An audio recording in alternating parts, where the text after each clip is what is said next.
شروع اللہ کا نام لے کر جو بڑا مہربان نہایت رحم والا ہے۔ نون، قلم کی اور جو کچھ لکھنے والے لکھتے ہیں اس کی قسم کہ اے پیغمبر صلی اللہ علیہ وآلہ وسلم، تم اپنے پروردگار کے فضل سے دیوانے نہیں ہو، اور بے شک تمہارے لیے بے انتہا اجر ہے، اور یقیناً تم اخلاق کے اعلی مرتبے پر ہو۔ سو ان قریب تم بھی دیکھ لو گے اور یہ کافر بھی دیکھ لیں گے کہ تم میں سے کون دیوانہ ہے۔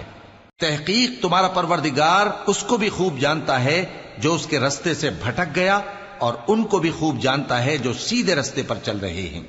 تو تم جھٹلانے والوں کا کہا نہ ماننا۔ یہ لوگ چاہتے ہیں کہ تم نرمی اختیار کرو تو یہ بھی نرم ہو جائیں، اور کسی ایسے شخص کے کہے میں نہ آ جانا جو بہت قسمیں کھانے والا ہے، ذلیل ہے، شرارت سے اشارے کرنے والا، لگائی بجھائی کرنے والا، مال دینے میں بڑا بخیل، حد سے بڑھا ہوا بدکار، سخت خو اور اس کے علاوہ بدذات ہے، اس سبب سے کہ مال اور بیٹے رکھتا ہے۔ جب اس کو ہماری آیتیں پڑھ کر سنائی جاتی ہیں تو کہتا ہے کہ یہ اگلے لوگوں کے افسانے ہیں، ہم ان قریب اس کی اونچی ناک پر داغ لگائیں گے۔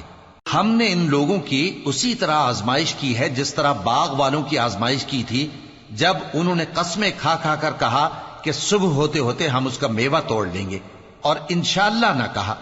سو وہ ابھی سو ہی رہے تھے کہ تمہارے پروردگار کی طرف سے راتوں رات اس پر ایک آفت پھر گئی، تو وہ ایسا ہو گیا جیسے کٹی ہوئی کھیتی۔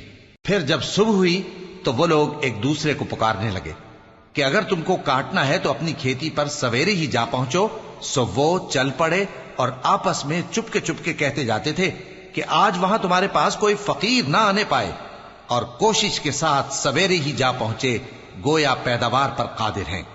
پھر جب انہوں نے باغ کو دیکھا تو ویران، کہنے لگے کہ ہم رستہ بھول گئے ہیں، نہیں بلکہ ہم بے نصیب ہو گئے۔ ایک جو ان میں سمجھدار تھا بولا، کیا میں نے تم سے نہیں کہا تھا کہ تم تسبیح کیوں نہیں کرتے؟ دوسرے کہنے لگے کہ ہمارا پروردگار پاک ہے، بے شک ہم ہی قصوروار تھے۔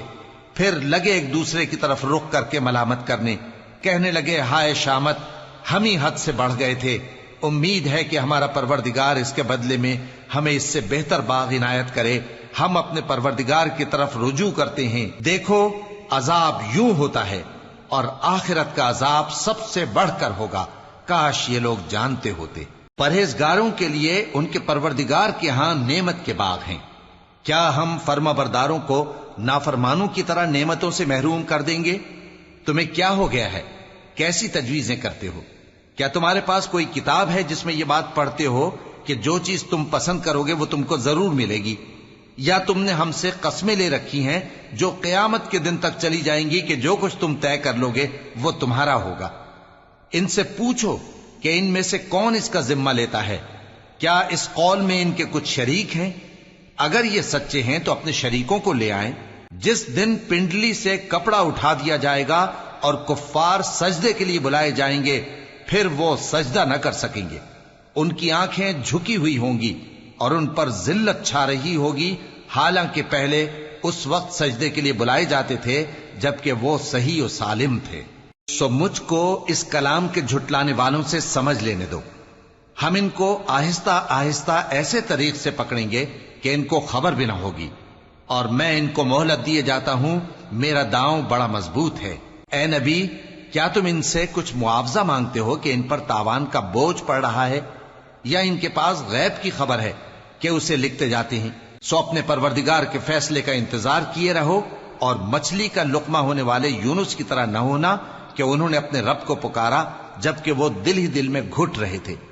اگر ان کے پروردگار کی مہربانی ان کو نہ سنبھال لیتی تو وہ چٹیل میدان میں ڈال دیے جاتے مذموم حالت میں۔